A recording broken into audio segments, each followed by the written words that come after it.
Nat was very outgoing. She liked taking pictures and recording. She used to make like Instagram reels, post them. Those are pretty cool. She was real nice, sweet, funny. She was a good sister. She always looked out for me and Zion. And yeah, she was kind of like a second mom. Like when my mom was at work, she kind of acted as if she was our mom. She would always cook for us, and she would take us to practices that we needed to be at. And she would just take care of us. She'd watch us, make sure we weren't doing anything dumb. And yeah, I mean, she always supported Ezra and I whenever we would play like football, basketball. She would always bring her cowbell or something to hit, so we know she was there. But yeah, I know she was really proud of both of us. We were all involved with the church band. I played drums, Zion plays guitar, and Nat would sing. She would kind of play the piano sometimes, but not all the time. And my mom sang, she led service. So we're all involved with the music part, which is pretty cool.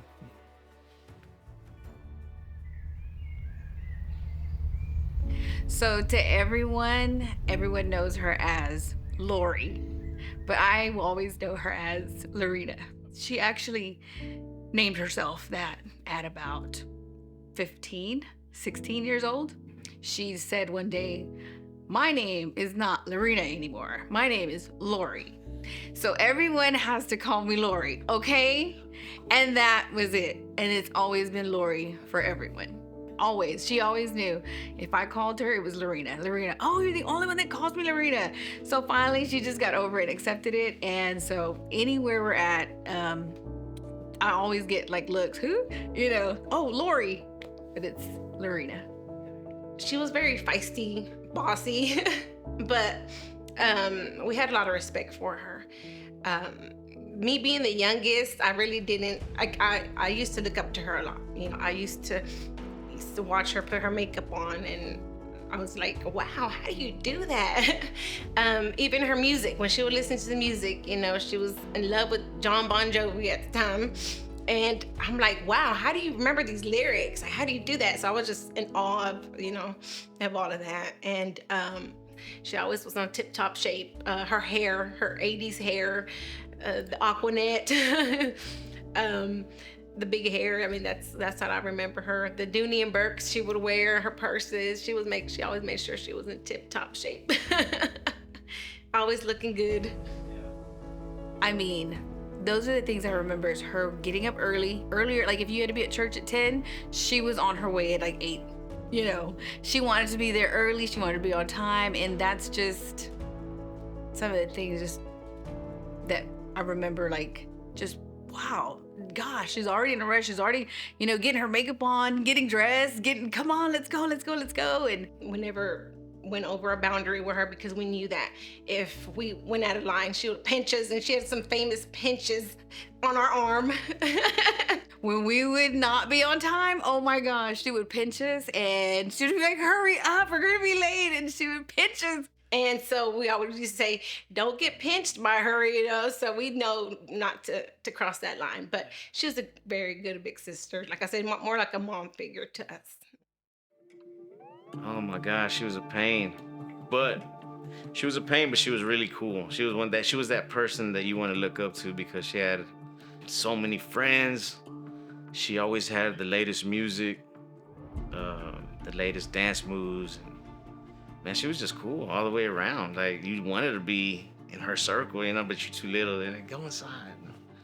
One time, I didn't mean to, but she was outside on the phone talking to Mike on cordless phone, back in the early 90s, early 90s, late 80s, I think. And I built this dumb little basketball goal out of 2x4s, but I didn't know how to nail or anything, so I put it next to the bench that she was talking on.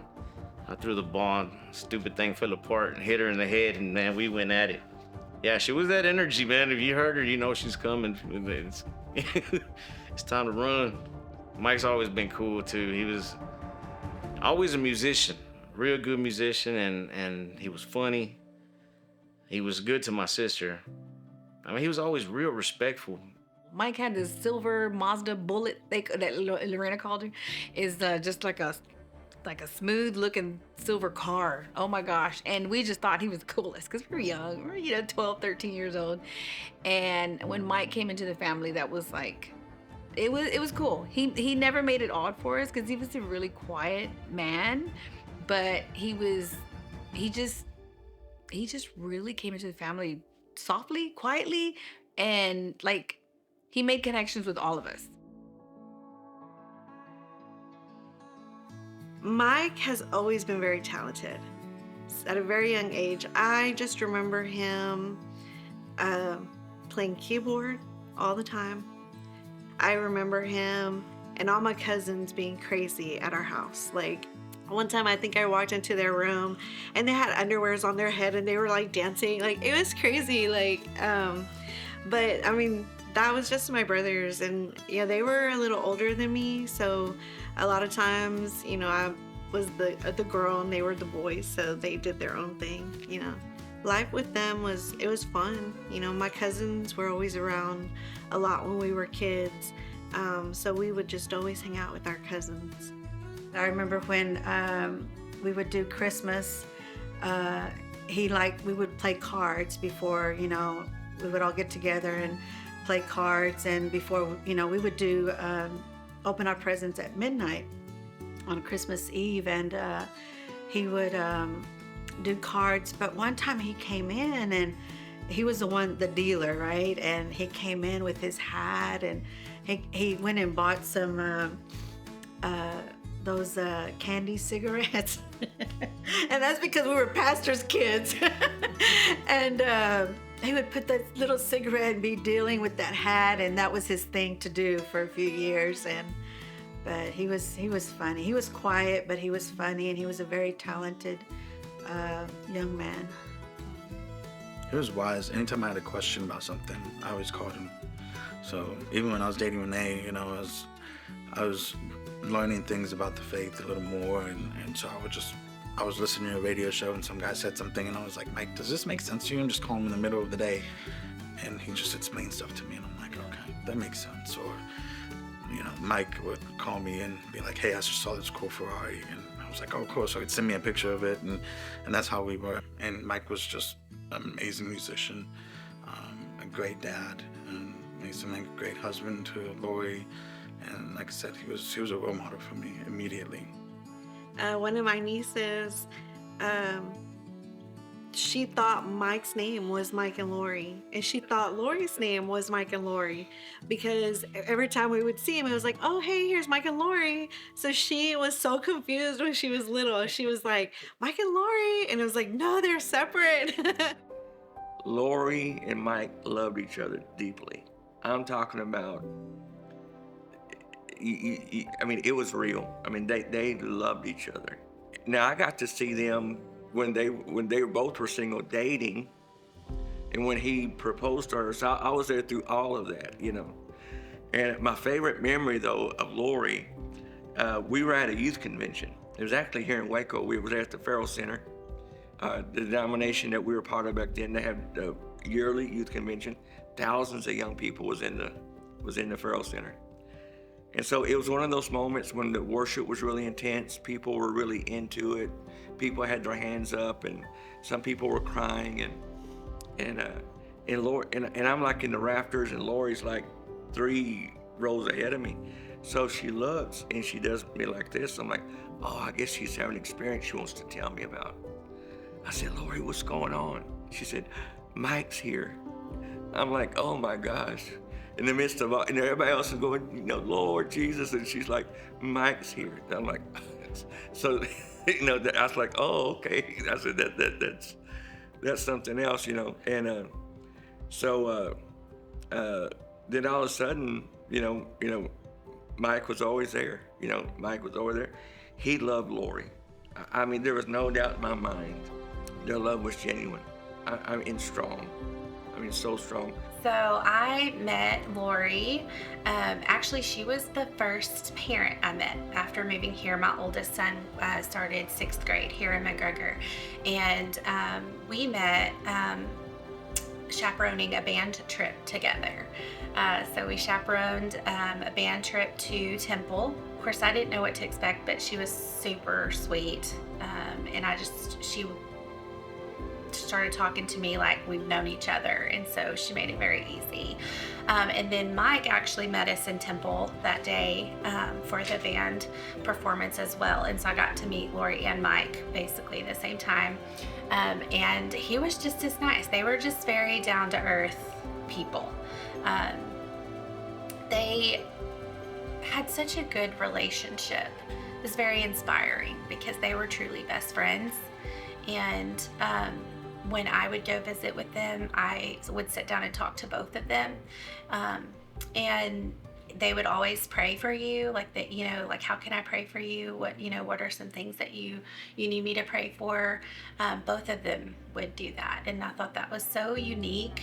When he came into our family, it was more like Lori and Mike. That's how you heard it. Lori and Mike are there, so y'all better be good, So, but it was easy. It was easy. It was an easy transition to have him come into the family. And then whenever we found out they were getting married, it was like, yay, It was just, it was natural.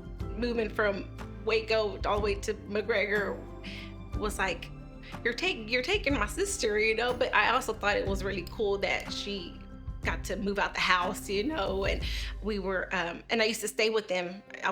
Got to come spend the night with her and Mike, and I was young. I might have been like 13 or something when she moved out, but I liked hanging out with her. I just thought that they were just, really cool. But as time progressed, we got even closer. My brother was very quiet, but Lori was like the life of him that would bring him out, to life. And it's something that God had put together, because when they got together, like I said, we're a Christian family, we're a pastor's family, and when they got together, they started off with Lori. I knew she had taught kids at her church, and I knew she was coming this way, and so I had told her, I said, when you get here, because I was trying to do like a children's class, and I really didn't know at the time what all I needed, and I knew she did. So I was like, okay, when you get here, you're going to be the teacher for the children. They ended up becoming youth leaders. They ended up becoming the pastors there at the church, but they connected very well. Yeah. Well, they waited a long time to have kids. I believe it was like 5 years. And so her and Mike were so happy when she was pregnant with Nat. Yeah. And gosh, they were waiting for her for so long, so. Natalie was very bubbly, very loving, very kind. She was the big sister, so she was very nurturing as well. As a little girl, we would laugh with Lori and my other sister Olivia, because we would be having like our adult sister conversations, and Lori would tell Natalie, go sit over there, we're having adult conversations. And so Natalie would kind of go away, but she'd like to kind of sneak around, and we would think she wasn't listening, but she was listening. And so Lori would be like, oh, that girl, she's listening. We already know, because she liked to be in our conversations. So we always said she was a little Lori. Yeah, and so she was, like I said, very determined, a woman of faith, just like my sister was. And Mike and Lori made sure to instill that in her and the boys.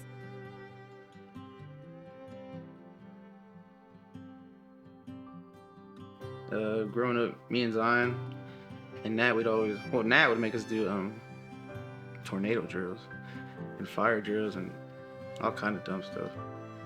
And she left us in the closet one time and we didn't know what to do. We were in there for about 30 minutes. I guess she saw it on Disney or from school, or we used to have a little box TV, like from back in the day. And our parents would tell us to go to sleep and stuff, but we wouldn't. We'd stay up watching TV. And she would pre-make these little bags of pickles, I remember. And she'd bring us water just in case we choke, and it was pretty cool. And then we ended up sharing rooms all three of us, and she put duct tape in the middle of the room and said this was her side and this was our side, and she made it to where me and Ezra couldn't get out of the room. One side of the whole door was only on her side, so we couldn't get out of our room until our mom made her take out the duct tape from the floor. And the family life is pretty awesome. We always spent a lot of time with each other. It was very rare that like all five of us weren't together. We go out of town a lot too. We like Christmas break, we were off from school, so we'd go to San Antonio. We'd go to San Antonio a lot. We kind of call it our second home because we were there almost every month. We went to a Spurs game one time. We sat in the very last row. I guess that was the only tickets we could afford, but it was still a good experience. My dad was a musician, so it was kind of like we wouldn't travel a lot with him, but whenever he would go play at churches, we'd go to like Austin just to get out and spend time with each other. With my dad, I know I used to go to work with him all the time, and he was a roofer, so he has a ladder in the back of his truck, and I don't know what the heck I was doing. I guess I was just walking with my head down, and I hit my face on the ladder, walking around the bed of the truck, and he got mad at me. And then I went around again, and I hit my face again. And then I went back again a third time, and I hit my face again for a third time until he just sent me home. So I went and do it again. One time, me and Zion were playing Madden on the Xbox, and he was getting mad because they kept sacking him as a quarterback. And he was, "Why can't I throw the ball? They're not letting me throw the ball." But yeah, that's probably the funniest memory I have of him. One of the funniest, at least. We would always get together for like Taco Tuesday. Yeah, it was always so fun. You know, getting tacos. Well, like my grandma would make the tacos, and like I would try to bring my brownies. That's one thing that was very, like, because everyone has such crazy, hectic schedules. And so one thing we made sure to do was like every Tuesday we'll have Taco Tuesday. And that was pretty fun. That was probably the one day out of the week that we got to see my family from Waco. And it was always nice because my grandma used to have a big old house with a big yard too, and we just played hide and go seek in the dark. And we played this game called Sheeps and Wolves, where it's kind of like Sharks and Minnows, but just a different name. And like my cousin Natalie, we always had this like crazy thing where we would be spies, kind of like secretive, and so we would sneak into my tia Rosa's room, and we would just mess with her like perfumes and her makeup and stuff, and then my tia Rosa would come in and get on to us. But me and Nat, we always like that, thought we were just very secretive about that. And we even had like a band, so for Christmas we would put on a little show. And I forgot what our band name was called, but we just put on like a little singing show for our family, and it was pretty cool. She always loved Christmas, so I remember one day because her and I were we were doing the media department at the church, so we ran like the slides that go in the background and all that. And so we were meeting up at the church to go work on some slides, and it was probably like October or November. And it was a little cold that day, and I walked in and she was playing Christmas music. And I asked her why. She said, "Because it's cold. It's that time." Like Nat, they were just leaders. You know, Mike was really, he was a laid back. He didn't talk a lot, but you know, when he did talk, you listen. And Lori was so much an extrovert. She was a people's person. She was always talking to somebody. But they were just, they were good to be around. They were personalities that you wanted to be near. We were there for everything they got into. Like we talk about it all the time. We were, for every pageant, every award ceremony, every little thing that they got into, we were there. Natalie,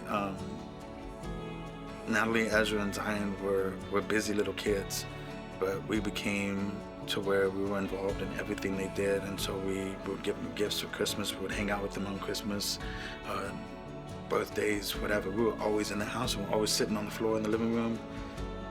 I mean, our life is just all about God, and I think that's what has helped us through all of this. Like I said, they dedicated their lives. The boys, you know, they learned music through their dad.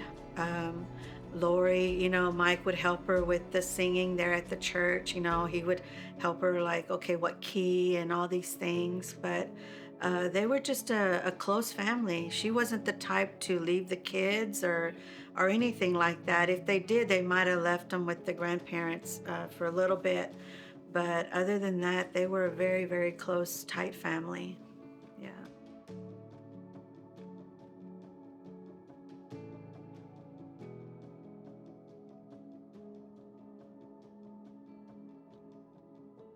I remember Mike telling us that he didn't feel good. I do remember him, you know, kind of hinting at that. They went to the doctor. Then when we got home, I noticed that they had been like crying, I guess. Their eyes were pretty red and puffy, and they called us into our room and they said that they found a tumor. We didn't know if it was cancerous or not, but we kind of just knew. Mike was that type of person who always wanted to give something back. So when a lot of that happened, the financial assistance came through with a lot of it, and they were able to get help to pay for some of those medical bills. And I remember Mike just saying, man, when I am completely healed or when I get better, I am going to give back. I'm going to give back 100%. And that was, I don't know, that was just kind of Mike. That was just his heart. And so again, the family, we were just trying to be there with him. It was about 2 years, like I said, 2 years of a battle. I thank God for that, that we were able to have that time. It brought us closer together. I believe that God gave us a few years with my brother to, I don't know why my family was able to have those few years, but I thank God that we were able to. I think that's when our family really came back and was close. It was a shock to us because, I mean, nobody ever expects that, you know, that's going to happen to you or to your family. But they were so strong in their faith. They had us strong too, you know, so we didn't, like, we were very upset and about the results and things like that for him, but they had a lot of faith, we had a lot of faith, and we knew that this was going to be a journey that we all had to go through together as a family, and that we all have each other's back, but we also have a lot of faith in God, and it's his will, you know, whatever it is, that we're going to stick to it, through it together. Mm-hmm. I mean, nobody ever hung their head down. It was a whole, when you see a group effort, that's what it was right there. The true definition of group effort as a family to get them through. To get everybody through, really, the boys and everything. So, you know, as the kids, it was good for them to see this support system that Mike had, you know, and the great doctors at Hillcrest and everything. They, you know, nobody gave up. Nobody gave up. But, I mean, Natalie, like I said, her personality was always just, she was a leader and she was strong, and it just shown even more whenever her dad got sick. Via Zoom for the church, Facebook Live for the church, and she was there leading services. So she was just stepping into a bigger role in her life. You know, this was 2020, so COVID was happening during this time. And I remember that morning we had Sunday service, and then, you know, service went on, and then I just remember sometime after the service, Lori called and said that he's not doing well. Like, they were in the hospital. She was like, Mike's not doing well. I think y'all need to come and see him. And so at that point, like, didn't matter what we had planned. The whole family, I think, just dropped everything and was like, we're on our way to the hospital. A little bit after service, our mom had called us and saying that we needed to get to the hospital quick because he was fixing to pass away. Yeah. And we got there, and I think he still managed to keep on breathing for about an hour so that everybody could be there.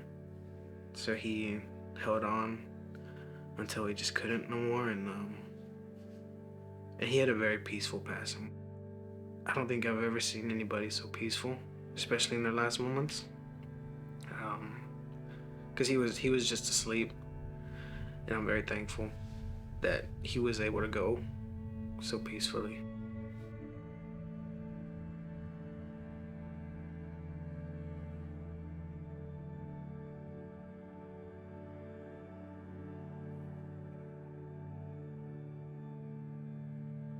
Well, that day he passed away when we got home, it was just like, as soon as we opened the door to the house, that's when it really like hit us.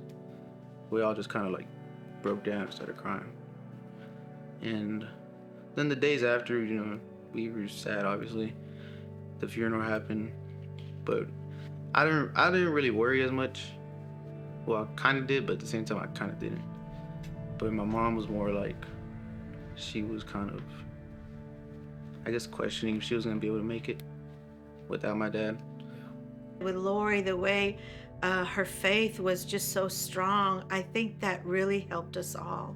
It would have taken us a longer time to get through it. But because we had all the church family, our family, everybody just was there, and we were there for each other, and I think that just helped us to get through it. Not only because of my dad and our church family, but because Lori showed her strong strength in that, and that helped us all a lot.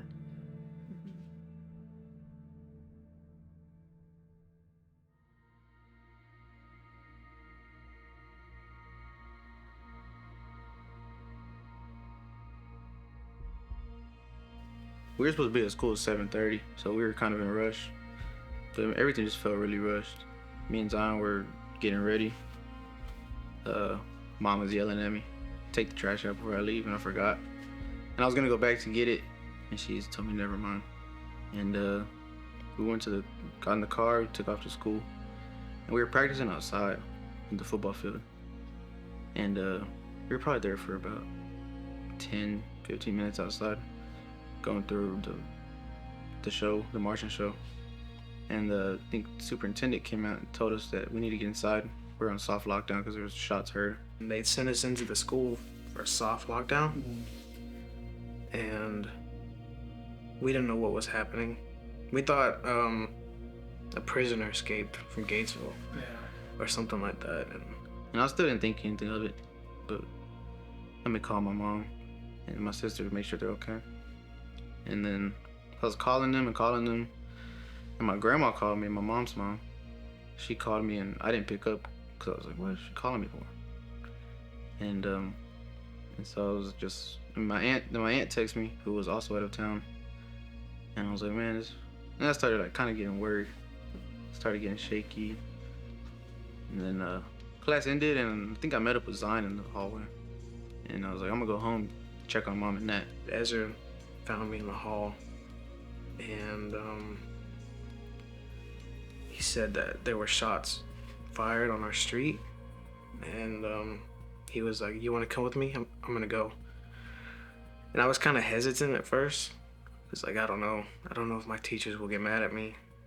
But then I was like, you know what, I'm just gonna go. Even if it's not them, like, I don't care. I just want to make sure they're okay. The day it all happened, I was just so happened to be off of work. I woke up to a call from my sister Olivia asking me, or telling me that she received a call from one of our cousins that they heard there was a shooting. We didn't know what kind of shooting. Was it a drive-by shooting? We don't know. All we knew was there was a shooting, and they think Lori was involved. So we hung up. I called Lori no answer. At this point, we didn't know where she was, if she was at home, she was at the hospital. I called hospitals. She wasn't there.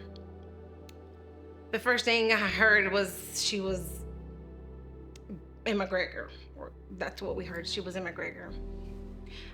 Me being in the medical field, I was like, well, it can go both ways. She's either busy giving report or something to the police officers, or she's not here. I didn't tell my parents that, but that's what went through my head. It's gonna be one or the other. Because if she was shot and there's life in her, she would have been at one of these hospitals. So we rushed over here. Again, no call. I called Natalie, no answer. Got to her house, everything was already blocked off. For me, it was in shock. And it was not, there's no way. I mean, even staring at the crime scene and seeing her laying there, it wasn't real. Trash cans knocked over. My sister's there under a sheet. We're all going crazy looking for the boys. They okay? You know? Is Natalie okay? She's not answering her phone. Maybe she's in class already. You know, she can't answer. That's what we were hoping for. And everybody's trying to reach out to her. Not an answer, nothing, not a message back, anything. And this one officer, she walks over to us and lets us know that that it's Lori. You know, she confirms that it's Lori. They confirmed that it's Lori under the sheet. And probably about 15, 20 minutes later, maybe longer, man, everybody's mind was just gone that day. But they come back and they're like, there's another young lady in the house, it's a 19-year-old, and that's when we're like, and we lost it. We lost it.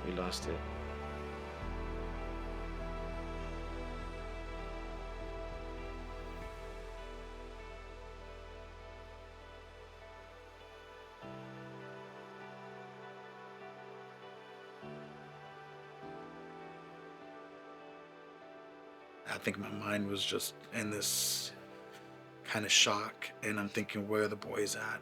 When the boys get here, we need to take care of them. That's the number one thing. I need to be there for them. I need to help them. And when the boys got there, I just immediately went up to them and I told them what was going on. And I remember Zion falling and screaming and just kept saying no, and Ezra kept doing the same thing. Both these giant boys crying in my arms, and I'm trying to keep them up and I'm trying to hold them. And I don't know. It's kind of an emotional pain, but it feels like a physical pain. Yeah. Can't really describe it. But I'm still confused on what has happened. The cops come over there. They tell my grandma and my grandpa that both of them are gone. And I forgot what I did. I kind of felt lost. Yeah. Cause like, what do I do now? Where do I go? Where am I gonna stay? And I think it was a little bit after that I kind of realized that I'm not gonna stay in that house probably ever again. That now my life has really, really changed. Yeah. Hi, everyone. Welcome to Midday today. The small community of McGregor is rallying together after that tragic shooting claimed the lives of 5 people, including children. We've learned that the shooting happened yesterday morning in the 900 block of Monroe Street, that is near the high school there, after a man identified as Nicholas Hernandez fatally shot and killed his wife and her 2 children. And then 2 more victims were found nearby that home where the shooting first took place. One woman's body was found by the street, while the other woman was found dead inside a nearby home. We have learned their names. On the left of your screen is Lori, and on the right of your screen is Natalie Aviles. They were a loving mother and daughter. So he killed my sister and my niece on September 29th. So September 28th was a Wednesday night, and he killed his girlfriend or wife, her 2 stepkids. So he got to stay there all night, Wednesday night, checking on the body, leaving the house, coming back, looking through the windows to see the bodies, make sure nobody could see him, and just a bunch of different things. He just roamed the neighborhood all night long till the morning. So from what I heard, maybe he thought Lori and Natalie and the boys heard something or saw something. So he waited for them and ambushed them in the morning.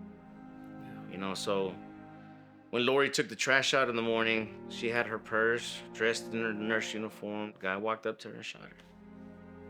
Natalie heard the shots, came out, shot her, chased her down into the house, and tried to get in, but she shut the door behind her.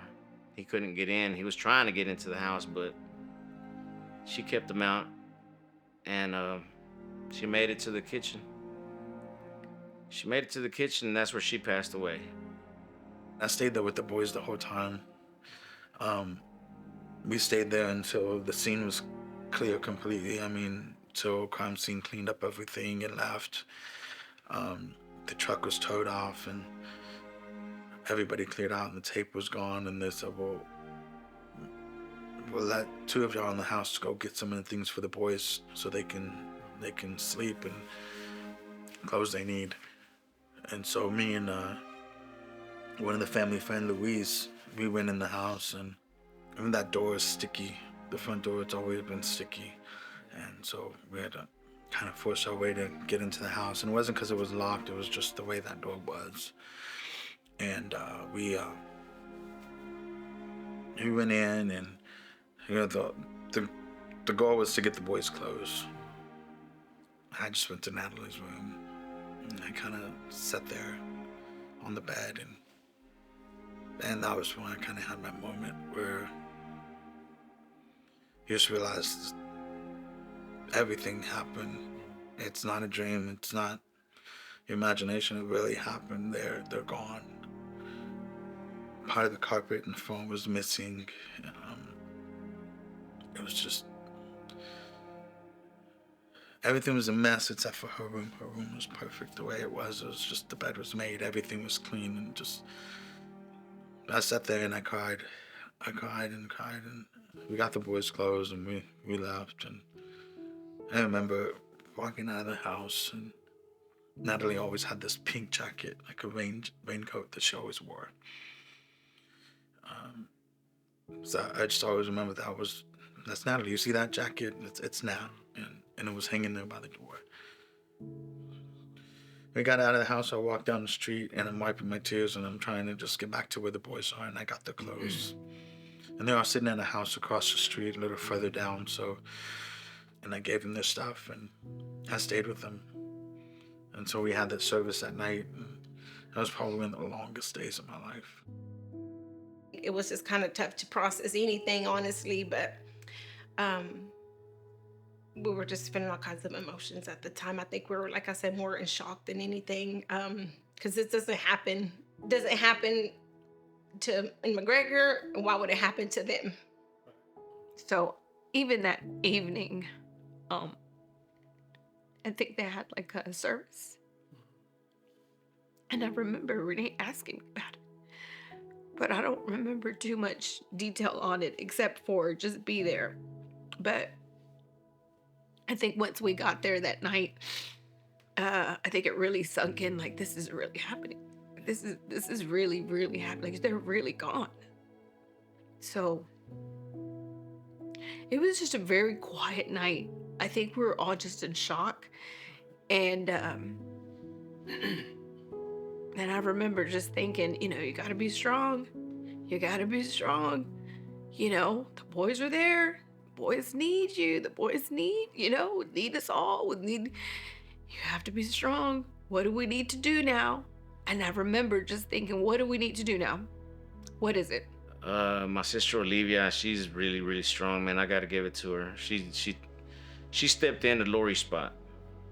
She stepped in and started organizing everything for my sister, going through her personal paperwork, belongings, and putting everything in order, doing the whole life insurance thing, doing the whole funeral arrangements. I mean, on top of that, still working, you know, and dealing with the boys. Man, it was a lot. It was a lot. So we're not doing one funeral, we're doing two. So it's two funeral arrangements. You know, we got to find out what's up with Natalie's school and everything she had going on. And man, my sister really took on that leader role, and she got it done. I don't know how, man. It had to have been the strength of God, because how can you function in this situation? You know? It's really hard because you're in their house, and just outside, 15 feet away, that's where your sister was laying. Inside the house, you're looking at this spot where they took out the carpet, or you know, the blood and stuff was, and you're just looking at it, and you're imagining, you know, your poor niece. That what were her thoughts? What were her last words? Well, you know, that you wish you could be there with her, holding her, something. Well, Tana McGregor kind of came together to support me and Zion, and even the people from the other family. The fundraiser they did at the football field, even if they didn't give something to us like materialistically, just seeing them at football games and them telling us, hey, we're praying for y'all, we're thinking about y'all, really just kind of uplifted your spirits, just knowing that people are supporting you. Right. But our family did help us out a lot. They would drop off like groceries, snacks, cereals, whatever it was, that just to take care of us and show us that they're here for us. Right. So the boys stayed with Andrew Renee. Yeah, they stayed with them for a little while. And then after they stayed with them for a while, a couple of months, maybe about 6 months, they moved in with our cousins, and where they're always surrounded by like their cousins and family, and there's always, you know, something going on, and they were in a good place. They were definitely in a good hands. Renee and Andrew opened up their hearts, opened up their homes, and I think when everything happened, I think that none of us knew exactly like how to do this. I think we were all just kind of piecing it together, and so we're very thankful that they were able to kind of put themselves together and say, okay, we got the boys, you know, because I mean, I don't know how, that whole time was very blurry, actually. It's very blurry, but I do remember, you know, Andrew and Renee stepping up to be there for them, because they've always been there for them, even before. I mean, Lorena would always go on trips with them, you know, and so, and she would always talk really highly of Andrew. Oh my gosh, that was like, when Mike passed away, I feel like Andrew stepped up as an uncle, even more so, and he was even more so there for them.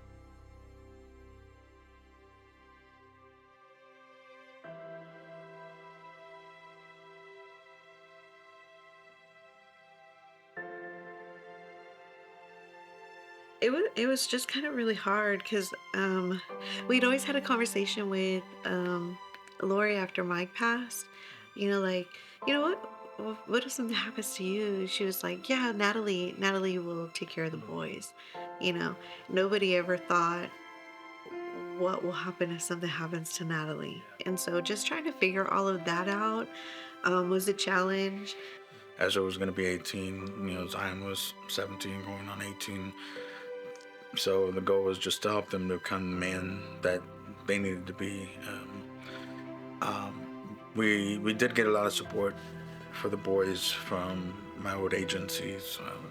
The sheriff's office came out for Christmas and gave the boys some gifts, and just so that they could feel like, hey, they were supported, and they really showed out. Even at the funerals for them, the procession was huge, and there was so many different agencies that showed up just to support. And that I'll always be thankful for, to show those boys, hey, they're a part of the family as well. It wasn't just me, it was, they're my family, so they're their family as well. I feel grateful for the law enforcement here in McGregor because they really tried to do quickly. They really got to it. I feel from what I heard, I wasn't here, but I really feel like they were on it, and I really appreciate McGregor law enforcement and everybody that came together quickly. Even though, my sister-in-law, a lot of them passed, they did pass, but they stopped it. They stopped it because the man was going after other people, and they did stop it. And I'm grateful to McGregor law enforcement for that. The way just the community came together to help them was really that beacon of hope for me personally. The way our church came together, a large group of people. Sometimes you don't always talk to everybody at church. Sometimes you don't always, maybe you see somebody, you talk to them every other service, but at the time, everyone was just so close together, and so there was a lot of unity. So it really made me feel that no matter what happened, we were gonna get through it because we were gonna get through it together. I wake up and I'm just like, I don't want to do anything. Then I tell myself, my parents wouldn't want that. I gotta be successful to make them proud, because if I feel like I'm making them proud, then I'm making myself proud. And now I'm working at University Barbershop. It's like, then they said it's the oldest barbershop in Waco. It's pretty cool though. I learned many different things. I learned how to do perm, hair color. I didn't like it, but I had to learn it. And yeah, I guess, no matter what you go through, don't let it stop you from accomplishing what you want to accomplish. I worked through this past summer, as a painter, and even did some concrete too, and just trying to build up my experience. And yeah, I'm trying to become a pro boxer. I guess boxing was it's very therapeutic for me, just a way to get some of the anger out. And a little bit after everything had happened, it was like a couple months after, me and my cousin were doing something, and he sprayed Febreze in my face, and my first reaction was just to punch him. And when I punched him, I split my knuckle in half on the door, on the frame. And because I just wanted to punch everybody or anything. So boxing has really helped me. They know what hard work is. They know how to appreciate family. They know life already. As much as you need, the essentials that you need. And so all those things, oh my gosh, makes my job as an aunt so much easier. Yeah. And so, man, I thank God. If there's a silver lining in the whole situation is, and I always think about it, I remember going through the first year, and the only thing that kept me going was thinking, okay, God, we could have got there and my whole family could have been gone. We could have got there and my whole family could have been gone, but the boys are here. And so I remember especially that first year, it just kind of kept me going. Okay, the boys are here. The boys are here. I thank God for them. And that was and I still hold that sometimes when, things get a little tough. And I still hold that because I think about them and I'm like, okay, God, thank you. Thank you for silly Ezra. And thank you for, my loving Zion, And I think that what keeps me, keep going and being strong. So, yeah. No, we're taking this and we're going all the way with it, man. Till we take our last breath as a family or individually or whatnot. We're gonna push these boys forward, get them through life. Now they're grown men. They're grown ups. Mike and Lloyd raised two good boys, and they have a good head on their shoulders, and they're gonna be great men. And a lot of things that they went through are gonna make them stronger and have made them stronger. And so It was a tough road trying to get through. We went through a lot of stuff and just coping, and we have to realize it was a first for all of us. It wasn't something where, oh, I'm an expert in knowing how to deal with my family dying. Nobody knew how to deal with that.